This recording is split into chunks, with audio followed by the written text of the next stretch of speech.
গুটিয়ে নিতেন, বিশ্বনবী পাটির মধ্যে সিজদা করতেন। আবার বিশ্বনবী সিজদা করে যখন দাঁড়িয়ে যেতেন, মা আয়েশা আবার আগের মতো পা বিছিয়ে দিতেন। আল্লাহু আকবার। কি ঘর ছিল, টাকা নাই, পয়সা নাই, দামি বিছানা নাই, ফার্নিচার নাই, জুয়েলারি নাই, অর্নামেন্টস নাই, কিন্তু বিশ্বনবীর ঘরের মধ্যে সুখ আর শান্তি আছে না নাই? সুখ আর সুখ। ফজরের নামাজ পড়ে এসে নিজেই মা আয়েশার সাথে রান্না করতে বসে যেতেন, নিজের তলোয়ার বের করে পেঁয়াজ কাটা শুরু করতেন বিশ্বনবী। আল্লাহু আকবার। বিশ্বনবী গ্লাসের যেই মা আয়েশা গ্লাসের যেই জায়গায় ঠোঁট লাগিয়ে মুখ লাগিয়ে পানি পান করতেন, ওই জায়গাটা খুঁজে খুঁজে বিশ্বনবী আবার ওই জায়গায় ঠোঁট লাগিয়ে পানি পান করতেন। কোন সুবহানাল্লাহ। আবার গোশত খাওয়ার পর বিশ্বনবীর স্ত্রী মা আয়েশা হাড্ডি চষতেন, চষে ফেলে দেওয়া হাড্ডিটা বিশ্বনবী আবার হাতে নিয়ে চষা শুরু করতেন। আল্লাহু আকবার।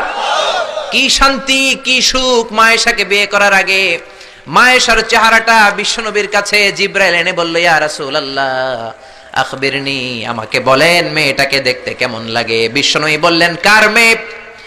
আপনার বন্ধু আবু বকরের মেয়ে। কেন এনেছো? আল্লাহ ডাইরেক্ট প্রপোজাল দিয়েছে, ডাইরেক্ট প্রপোজ করেছে বিয়ের জন্য। বিশ্বনবী বললেন, তাই নাকি? জিবরাইল বললেন, হ্যাঁ ইয়া রাসূলুল্লাহ, আমি হলাম বিয়ের ঘটক, আল্লাহ হলেন বিয়ের কাজী। বিশ্বনবী বললেন, তুমি যদি বিয়ের ঘটক হও, আল্লাহ যদি হয় কাজী, আমি মুহাম্মদ রাজি। আল্লাহু আকবার। বিয়ে হয়ে গেল, ঘরে দামি কিছু নাই, ফার্নিচার নাই, টাকা পয়সা নাই, কিন্তু বিশ্বনবীর ঘরের মধ্যে সুখ আছে না নাই? বিবিদেরকে এত ভালোবাসতেন, কোনোদিন মারামারি করেন নাই, যৌতুকের জন্য পিটান নাই, কোনোদিন গায়ে হাত তোলেন নাই। কোন ঠিক কিরা? এক একজনকে বিশ্বনবী প্রাণ ভরে ভালোবাসতেন। বিবিরাও বিশ্বনবীর কাছে আবদার করতেন, নানা ধরনের আবদার। বিশ্বনবী সেগুলো পূরণের চেষ্টা করতেন। আবার মাঝে মাঝে রাত্রিবেলা মা আয়েশার সাথে দৌড়াদৌড়ির প্রতিযোগিতা করতেন। কোন সুবহানাল্লাহ। সহিহ হাদিস, মা আয়েশা তখন চিকন ছিল। তাহাজ্জুদের সময় বিশ্বনবী উঠে মা আয়েশারে বললেন, আয়েশা, ও আমার কলিজার টুকরা হুমায়রা। মা আয়েশাকে আদর করে বিশ্বনবী হুমায়রা বলতেন। হুমায়রা মানি যেই মহিলা রেগে গেলে, খুশি হয়ে গেলে, রাগের চোটে, খুশির চোটে দুইটা গাল আনার ফলের মতো টকটকে লাল হয়ে যায়। কোন সুবহানাল্লাহ। মা আয়েশা রেগে গেলে গালগুলো লাল হয়ে যেত, গাল দুইটা টকটকে লাল আকার ধারণ করতো। বিশ্বনবী তাকে হুমায়রা বলতেন, হুমায়রা, মদিনাতে কেউ জেগে নাই, চলো না আমরা দৌড় দৌড় খেলি। মা আয়েশা মহা খুশি, কারণ সব বিবিরাই চায় স্বামীরা একটু রোমান্টিক হোক। কোন ঠিক কিনা? সব বিবিরাই চাক স্বামী আমার দিকে স্পেশাল নজর দেখ। সব বিবিরা চায় স্বামী আমাকে নিয়ে পারলে একটু রেস্টুরেন্টে ঘুরতে যাক, স্বামীরা পারলে আমারে একটু বেড়াতে নিয়ে যাক। এরকম আবদার বিবিদের কাছে আছে না নাই? কিন্তু এমনও অনেক স্বামী খুঁজে পাবেন, বছরের পর বছর যায়, বিবিরে সালামও দেয় না। আছে না নাই? খিটখিটে মেজাজ দেখায়, ধমক দেয়, আবার যৌতুকের জন্য পিটায়। আছে না নাই? জোরে বলেন, আছে না নাই? শয়তান দিল যৌতুক, কোরআন দিয়েছে মোহর। আমরা এখন মোহর ছেড়ে দিয়ে যৌতুকের পেছনে হাঁটি। জোরে বলেন ঠিক কিনা? যৌতুকের চেয়ে জঘন্য অপরাধ সমাজে নাই। কুকুরের গোশত খাওয়া যত গুনাহ, যৌতুক তার চেয়েও বেশি গুনাহ। ঠিক কিনা? কুকুরের গোশত খেলে একটা গুনাহ হয়, হারাম খাওয়ার গুনাহ হয়, কিন্তু যৌতুক খেলে দুইটা গুনাহ হয়। এক হলো হারাম খাওয়ার গুনাহ, দুই হচ্ছে শ্বশুর বাড়ির উপরে জুলুম করার গুনাহ। জোরে বলেন ঠিক কিনা? মা আয়েশা বললেন, ইয়া রাসূলুল্লাহ, আমি দৌড়াদৌড়িতে রাজি। বিশ্বনবী বললেন, লেটস স্টার্ট দ্য কম্পিটিশন, চলো কম্পিটিশন শুরু করে। ওই যে মদিনার মসজিদের পাশে বড় একটা পিলার দেখা যায়, ওই পিলারের মধ্যে কে যে আগে ধরতে পারে রে আয়েশা, চলো আমরা দৌড় দেই। বিশ্বনবী বললেন, ওয়াহিদ ইসনাইনি সালাতা, 1 2 3 লেটস গো, চলো দেই দৌড়। বিশ্বনবী অপেক্ষাকৃত মোটা ছিলেন, মা আয়েশা চিকন ছিলেন। মা আয়েশা দৌড় দিলেন, বিশ্বনবীকে পেছনে ফেলে ওই পিলার ধরে মা আয়েশা ফার্স্ট হয়ে গেলেন। কোন সুবহানাল্লাহ। মা আয়েশা মহা খুশি, খিলখিলিয়ে হাসছেন। বিশ্বনবী মুচকি হাসতেন। আমার নবী কখনো খিলখিলিয়ে হাসেন নাই। আমার নবী সব সময় মুচকি হাসতেন। মুচকি হাসলে বিশ্বনবীর ঠোঁটও দেখা যেত, হালকা একটু দাঁতও দেখা যেত। পরে আল্লাহু আকবার। সব সময় তিনি তাবাসসুম পছন্দ করতেন। বিশ্বনবী বললেন, ঠিক আছে, আনতিল ফাইজা, তুমি বিজয়ী হয়েছো। তার ঠিক 6 বছরের পরের ঘটনা। এই 6 বছরের ব্যবধানে মা আয়েশার আগের মতো চিকন নাই, মা আয়েশারে মোটা বানিয়ে দিয়েছে কে? আবার 6 বছর পরে বিশ্বনবী তাহাজ্জুদের সময় উঠলেন, মা আয়েশারে ডেকে বললেন, আয়েশা, মদিনার কোন লোক জেগে নাই, সবাই ঘুমিয়ে আছে, চলো আজকে রাতেও দৌড় দৌড় খেলি। মা আয়েশা বললেন আমি রাজি, চলেন শুরু করে দেই। বিশ্বনবী আবার ওই জায়গায় যেয়ে দাঁড়ালেন, বললেন ওই যে মসজিদে নববীর পিলার দেখা যায়, কে কার আগে পিলার ধরতে পারে? রেডি, আমরা শুরু করে দেই। 1 2 3 স্টার্ট, গো। বিশ্বনবীও দৌড়, মা আয়েশাও দৌড়, জনমের দৌড়, আইজও দৌড়, কাইলও দৌড়। কে কারে হারাতে পারে? বিশ্বনবী আগের মতোই আছেন, কিন্তু মা আয়েশারে মোটা বানিয়ে দিয়েছে কে? এবার আর বিশ্বনবী চান্স দেন নাই মা আয়েশারে। বিশ্বনবী ওই দিন আসলে ইচ্ছা করে হারেন নাই, মা আয়েশারে জিতানোর জন্য দেরিতে গিয়েছেন। কোন ঠিক কিনা? আমার নবী যদি শক্তি দিয়ে দৌড়ায়, নবীর সাথে কেউ দৌড়ে জিততে পারে না। জোরে বলেন ঠিক কিনা? মদিনাতে বিশ্বনবী যখন ঘোড়া হাঁকাতেন, সাহাবীরা বলতেন 1 মিনিটের মধ্যে, আধা মিনিটের মধ্যে বিশ্বনবীর ঘোড়া যে কত সামনে চলে যেত। সামনে আমরা ধোঁয়ার বালি দেখতাম, বিশ্বনবীরে খুঁজে পাওয়া যেত না। আল্লাহু আকবার। আবার তিনি যখন ওঠ হাঁকাতেন, পাগলের মতো বাতাসকে পেছনে ফেলে ওঠগুলো দৌড়াতো। আদবা আর কসওয়া, এই দুইটা ওট নবী ব্যবহার করতেন। নবী কি ব্যবহার করতেন এগুলো জানেই না। সালমান খান কোন ব্র্যান্ডের টিস্যু দিয়া টয়লেটে যায় এটাও জানে। কোন নায়ক কি করে, সাকিব আল হাসান কোন ড্রিঙ্কস খায়, এরকম মাসেল বানাইছে, সবার মুখস্থ আছে না নাই? এরপরে মাশরাফি কেমনে পেস বল করে, ওই প্র্যাকটিস আছে না নাই? কে কেমন কি করে সব মুখস্থ, কিন্তু নবীরা কেমন চলতেন, নবীদের সুনান কি ছিল, এটা আমাদের জানা নাই। জোরে বলেন ঠিক কিনা? বিশ্বনবী যদি দৌড়ের মতো দৌড় দেয় কেউ পারে না, এমন শক্তি আল্লাহ বিশ্বনবীর মাসলের মধ্যে দিয়েছেন। কাউরে একবার ধরলে খবর আছে না নাই? মক্কার সবচেয়ে বড় কুস্তিগিরের নাম হলো রুকানা। রুকানার সাথে কুস্তিতে কেউ পারে না। সাহাবীরা বললেন ইয়া রাসূলুল্লাহ, ইয়া হাবিবাল্লাহ, কোনদিন আপনি রুকানার কাছে যাবেন না, কেননা রুকানা হলো সবচাইতে বড় কুস্তিগির। রুকানা কুস্তি দিলে আপনি পারবেন না। কিন্তু বিশ্বনবীর দাওয়াত তো কোনো গুটি কয়েক মানুষের জন্য নয়, সবার জন্য। ঠিক না? সবার জন্য দাওয়াত দিতে হবে। বিশ্বনবী ফজরের নামাজের পরে সাহাবাদের চোখকে ফাঁকি দিয়ে রুকানার কাছে চলে গেল। রুকানার কাছে যে বলল ইয়া রুকানা আসলিম তাসলাম, ইসলাম ধর্ম গ্রহণ করো, শান্তি দিবে কে? রুকানা বলে ধর্ম গ্রহণ করব না, একটা শর্তে করতে পারি, কুস্তিতে মুসারাআতে যদি আমাকে হারাতে পারো, আমাকে যদি কুস্তি খেলে হারিয়ে দিতে পারো, তাহলে আমি কালিমা পড়ে নেব। বিশ্বনবী বললেন আমি তো কুস্তি লাগি না, আমি কাউরে মারি না, তবে জাহান্নামের মাইর থেকে বাঁচানোর জন্য আমি এসেছি। বলেন ঠিক কিনা? রুকানা বলে না না, আমি রাজি হব না, আমাকে হারিয়ে দিতে পারলে তবেই আমি কালিমা পড়তে রাজি। বিশ্বনবী দয়ার নবী, মায়ার নবী, একটা লোক যদি জাহান্নামের আগুন থেকে বাঁচে, এইটা বিশ্বনবী বেশি বেশি চাইতেন। বিশ্বনবী রাজি হয়ে গেলেন। এবার কুস্তি লাগার পালা। রুকানা একটা হাফ প্যান্ট পরে পজিশন নিচ্ছে। রেসলিং খেলা দেখেন নাই? ডোনাল্ড ট্রাম্পের ট্রাম্প টাওয়ারের ভিতরে খেলে, গায়ের মধ্যে তেল মেখে কুস্তিতে পজিশন নিচ্ছে। বিশ্বনবী পজিশন নেয় না, রুকানা লাফায়, আমার নবী লাফায় না। বিশ্বনবী রুকানারে ডেকে বলল রুকানা লাফাও কেন? রুকানা বলে এই খেলা খেলতে হলে সবার লাফাতে হয়, তুমি লাফাও না কেন? মোহাম্মদ তুমিও লাফাও। বিশ্বনবী বললেন আমি লাফালাফি পছন্দ করি না। আমার নবী সেলাইবিহীন লুঙ্গি ব্যবহার করতেন। সেলাই ছাড়া লুঙ্গি পরে যদি কেউ লাফালাফি করে, বাতাসে সতর খুলে যাওয়ার সম্ভাবনা আছে না নাই? বিশ্বনবী লাফালাফি করেন না, দাঁড়িয়ে আছেন। রুকানা বলে মোহাম্মদ তুমি আগে বক্সিং মারো। বিশ্বনবী বললেন আমি কাউরে মারি না, কারণ আমারটা খাইয়া হজম করার যোগ্যতা কারো নাই। ঠিক না? বিশ্বনবী বললেন আমি মারবো না, তুমি মারো। রুকানা বলে তুমি মারো। রুকানারাও রাজি করাতে পারেন না। বিশ্বনবী বক্সিং মারেন নাই। বিশ্বনবীর মুবারক ডান হাতটা নিয়ে রুকানার বাম কাঁধের মধ্যে টাচ করে বিশ্বনবী বললেন ও রুকানা, এত লাফাও কেন, এত লাফাও কেন? বিশ্বনবী ডান হাত দিয়ে কাঁধের মধ্যে ধরতে দেরি, মুহূর্তের মধ্যে রুকানা বেহুশ হয়ে যায়। আল্লাহু আকবার। সবাই রুকানার মাথার মধ্যে পানি ঢালে হুশ করে বলে রুকানা তুই তো বড় শিয়ানা। ওরে রুকানা তুই তো বড়, তোর শিয়ানাগিরি গেল কই? আব্দুল্লাহর বেটা মুহাম্মদ তোরে ঘুষি দেয় নাই, কিক মারে নাই, বক্সিং মারে নাই, শুধু একটু ধরেছে, বেহুশ হলি কেন? রুকানা বলে আরে তোরা তো জানিস না, তোরা কিছু দেখিস নাই, তোরা দেখেছিস মুহাম্মদ হাত দিয়ে আমার গায়ের মধ্যে ধরেছে। আসলে ওইটা হাত ছিল না, আমার মনে হয় গোটা উহুদ পাহাড়টা এসে আমার কাঁধের উপরে চেপে বসেছে। জোরে কোন সুবহানাল্লাহ। বিশ্বনবী রুকানাকে বললেন রুকানা তুমি তো হেরে গেলে, এবার কালিমা পড়ো। কয় না না, আমি রেডি আছিলাম না, তুমি আগে ধরছো। মুনাফিকেরা মিথ্যা বলে। জোরে বলেন ঠিক কিনা? কাফিরেরা মিথ্যাবাদী হয়। বিশ্বনবী বললেন ঠিক আছে, তাহলে আবার লাগবো। রুকানা বলল তুমি মারো। বিশ্বনবী বললেন প্রথমটা আমি মেরেছি, এইবার তুমি মারো।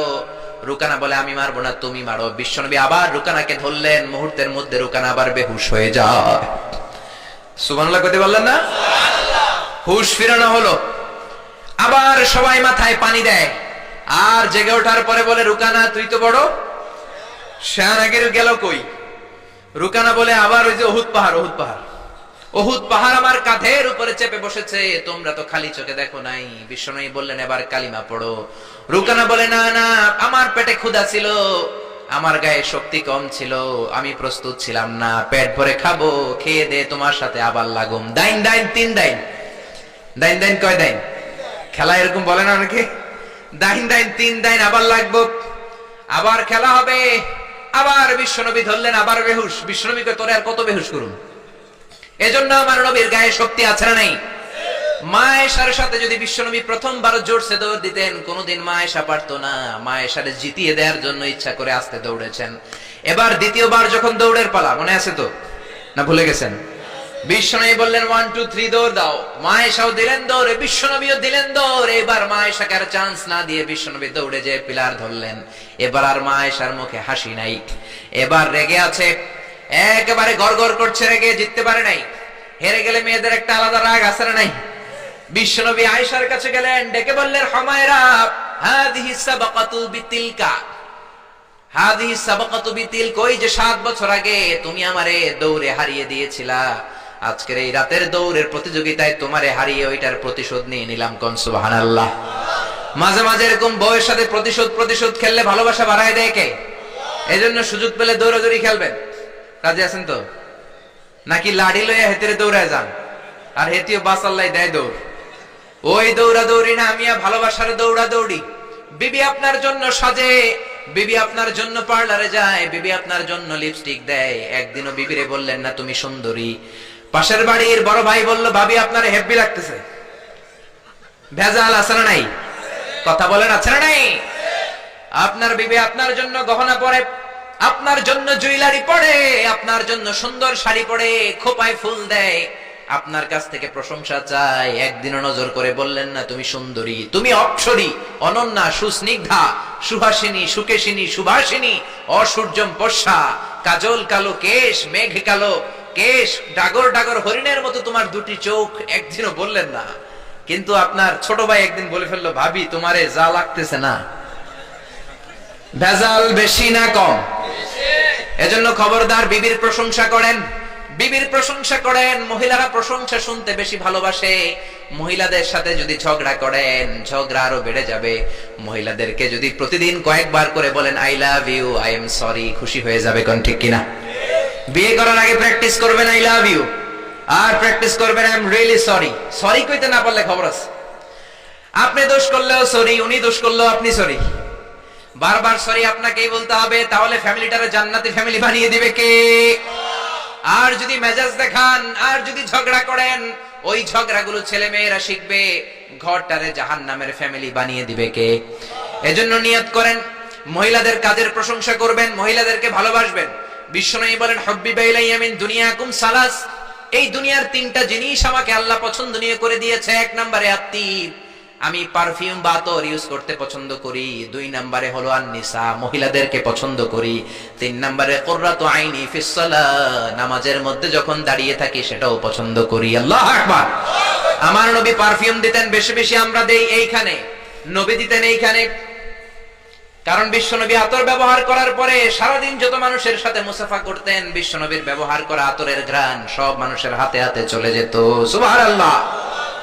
আবার বিশ্বনবী মহিলাদেরকে ভালোবাসতেন। আবার বলতেন, আল্লাহ আমারে কোন ছেলে সন্তান বাঁচিয়ে রাখে নাই, শুধু মেয়েগুলোরে বাঁচিয়ে রেখেছে। আবার ফাতেমার ব্যাপারে বলতেন, ফাতিমাতু বিদউম মিন্নি, ফাতেমা আমার কলিজার টুকরা, যে ফাতেমারে কষ্ট দেয় সেজন্য আমারে কষ্ট দেয়, সেজন্য যে ব্যক্তি ফাতেমার মুখের মধ্যে হাসি ফুটিয়ে দেয় সেজন্য আমি বিশ্বনবীর মুখের মধ্যে হাসি ফুটিয়ে দেয়। আল্লাহু আকবার।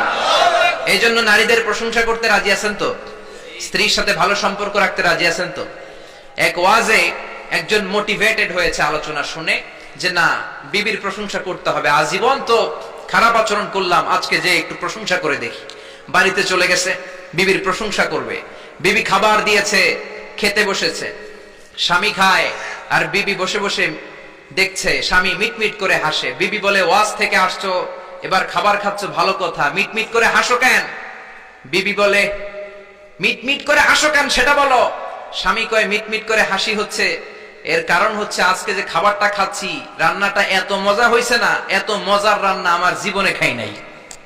রান্না মজা হয়েছে শুই না বিবি তেলে বেগুনে জ্বলে উঠছে, কি রান্না মজা হয়েছে, 10 বছর ধরে রান্না করে খাওয়াই, একদিনও রান্নার প্রশংসা করলা না। আজকে পাশের ঘরের ভাবি একটু গরুর গোশতের তরকারি পাঠাইছিল,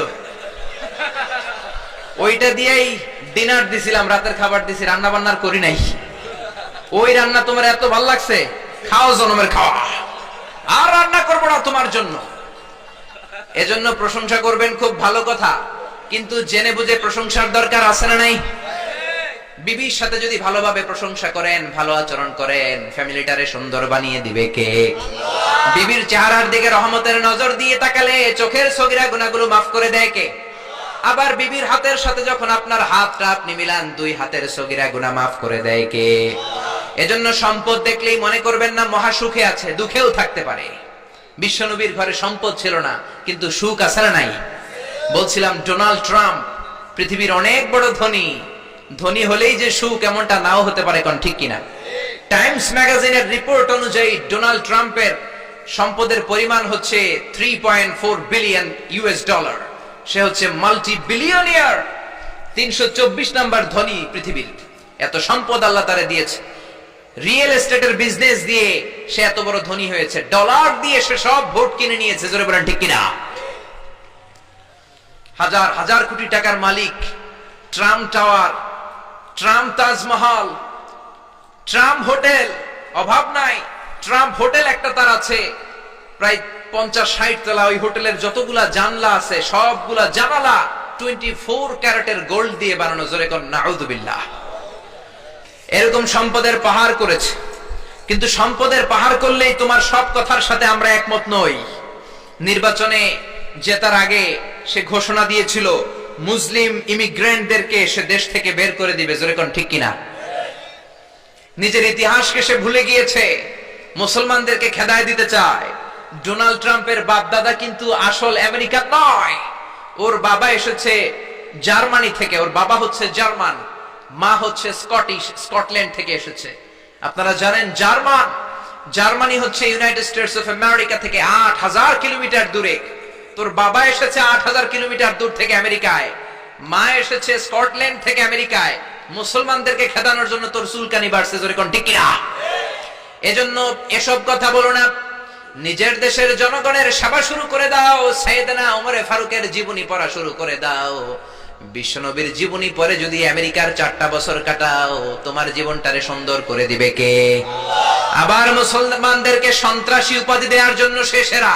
এক একটা বড় মুনাফিক, এক একটা আমেরিকার প্রেসিডেন্ট। বিল ক্লিনটন ছিল এক মুনাফিক, তারপরে এসেছে জর্জ ডব্লিউ বুশ, আরেক বড় মুনাফিক। এরপরে গত টার্মে এসেছে বারাক ওবামা। ওর একটা প্রোগ্রামে আমি নিজেও ছিলাম, ও যে কত বড় মুনাফিক কল্পনাও করতে পারবেন না। আর সব মুনাফিকদের হারিয়ে মুনাফিকদের সর্দার আব্দুল্লাহ ইবনে উবাই ইবনে সালুলের চেহারায় এসেছে ডোনাল্ড ট্রাম্প, জোরে বলেন ঠিক কিনা? আমেরিকার প্রেসিডেন্ট গুলো এক এক সময় এক একটা আবিষ্কার করে। বিল ক্লিনটন আবিষ্কার করেছিল তালেবান, জর্জ ডব্লিউ বুশ আবিষ্কার করেছিল আল কায়েদা, বারাক ওবামা আবিষ্কার করেছে আইএস, ডোনাল্ড ট্রাম্প যে কি আবিষ্কার করে আল্লাহই জানে, জোরে কোন ঠিক কিনা? গোটা বিশ্বের সন্ত্রাস তারাই করেছে। জাপানের হিরোশিমা নাগাসাকির মধ্যে পারমাণবিক অস্ত্র বম ব্লাস্ট করে লক্ষ লক্ষ জাপানিজদের মেরেছে, ইরাকে তারা মেরেছে। আবার আফগানিস্তানকে ছিন্ন বিচ্ছিন্ন করেছে। ওই আবু গারিব কারাগারের কথা এখনো আমরা ভুলি নাই, ঠিক না? গুয়ান্তানামো বে কারাগারের কথা, যেখানে নির্মম ভাবে মুসলমানদেরকে হত্যা করা হয়েছে, এখনো আমরা ভুলি নাই, কোন ঠিক কিনা? গুয়ান্তানামো বেতে যখন হত্যা করা হয় তখন সন্ত্রাস হয় না, তখন টেরোরিজম হয় না, তখন মানবাধিকার লঙ্ঘন হয় না। সব মানবাধিকার লঙ্ঘন করে মুসলমানেরা, জোরে কোন ঠিক কিনা? এজন্য তোমার জন্য ভালো হবে Donald Trump read, hold the biography of the last messenger, read and scan, hold the biography of the second caliph of Islam, Umar Farooqer জীবনী পড়ে যদি আমেরিকা চালাও, বিশ্বনবীর জীবনী পড়ে যদি আমেরিকা চালাও, আমেরিকাটাকে ঠিকই আল্লাহ সুপার পাওয়ার রাখবে, জোরে বলেন ঠিক কিনা? তা না হলে এমনও হতে পারে ডোনাল্ড ট্রাম্পের মাধ্যমেই আমেরিকার এই সুপার পাওয়ার ক্ষমতা ধ্বংস হয়ে রাশিয়া বা চীন পরাশক্তি হয়ে পৃথিবীতে আবির্ভাব করতে পারে, জোরে বলেন ঠিক কিনা? এজন্য আমরা কোরআন থেকে শুনবো, যেই কোরআন আমাদেরকে হেদায়েত দেয়, যেই কোরআন আমাদেরকে সরল সঠিক পথ দেখায়। জোরে বলেন ঠিক কিনা? কোরআনটাই হচ্ছে হেদায়েতের পথ, আর হেদায়েতের চাবিকাঠি একজনের হাতে, তিনি কে? জোরে বলে। আল্লাহ বললেন, ইন্নাকা লা তাহদি মান আহবাবতা ওয়ালাকিন্নাল্লাহা ইয়াহদি মান ইয়াশা। ও নবী, আপনি চাইলে হেদায়েত দিতে পারবেন না। হেদায়েতের ক্ষমতা আমি আপনারে দেই নাই, হেদায়েতের মালিক আপনারে বানাই নাই। হেদায়েত একজন করেন, তিনি কে? আল্লাহ। এই জমিনে অনেক নবী ছিল, বাবা ছিল নবী, ছেলের হেদায়েত করতে পারে নাই। ছেলে ছিল নবী, বাবার হেদায়েত করতে পারে নাই। স্বামী ছিল নবী, বিবির হেদায়েত করতে পারে নাই। এই জমিনে অনেক বিবি ছিল আল্লাহর প্রিয় বান্দি, স্বামীর হেদায়েত করতে পারে নাই। কোন ঠিক কিনা? সাইয়েদনা ইব্রাহিম আলাইহিস সালাম, তিনি ছিলেন নবী, উলুল আজমি মিনার রাসূল, জালিল কাদার পয়গম্বর। তার বাবা আযর ছিল কট্টর কাফের মুশরিক ছিল। ছেলে নবী হয়েও বাবার কিন্তু হেদায়েত করতে পারে। আবার সাইয়েদনা নূহ আলাইহিস সালাম ছিলেন নবী, আউয়ালুর রাসূলি ফিল আলাম, পৃথিবীর প্রথম রাসূল। বাবা নবী হয়ে, রাসূল হয়ে নূহ আলাইহিস সালাম নিজের ছেলের হেদায়েত করতে পারে নাই। আবার লূত আলাইহিস সালাম অনেক বড় নবী ছিলেন, উনি উনার বিবির হেদায়েত করতে পারেন নাই। আবার আসিয়া অনেক বড় আল্লাহর ওলি ছিলেন, আসিয়া কিন্তু তার স্বামী ফেরাউনের হেদায়েত করতে পারে নাই। জোরে বলেন ঠিক কিনা? এজন্য হেদায়েতের মালিক কে? আল্লাহ বললেন, যালিকাল কিতাবু লা রাইবা ফীহি হুদাল লিল মুত্তাকিন। This is the book whereof there is no doubt in it and a guidance to those who are muttaqin. এটা এমন বই, যে বই কোনো ভুল নাই, যে বই কোনো সন্দেহের লেশ মাত্র নাই। মুত্তাকিনদের জন্য হেদায়েত করে এই কোরআনটারে নাজিল করেছে কে? এজন্য কোরআনের মধ্যে হেদায়েত আছে না নাই? এজন্য মানলে এই কিতাবটাকে পুরোটা মানতে হবে। কিছু মানলাম, কিছু ছাড়লাম, এমনটা করা যাবে? জোরে বলেন। কোরআনে সূরা আছে 114টা, 114টা চ্যাপ্টার রয়েছে, 114টা সূরা রয়েছে। মানলে 114টাই মানতে হবে। জোরে বলেন ঠিক কিনা? একদল আছে বেছে বেছে মানে, নরম নরম কথাগুলো মানে, গরম কথা মানতে চায় না। আছে না নাই?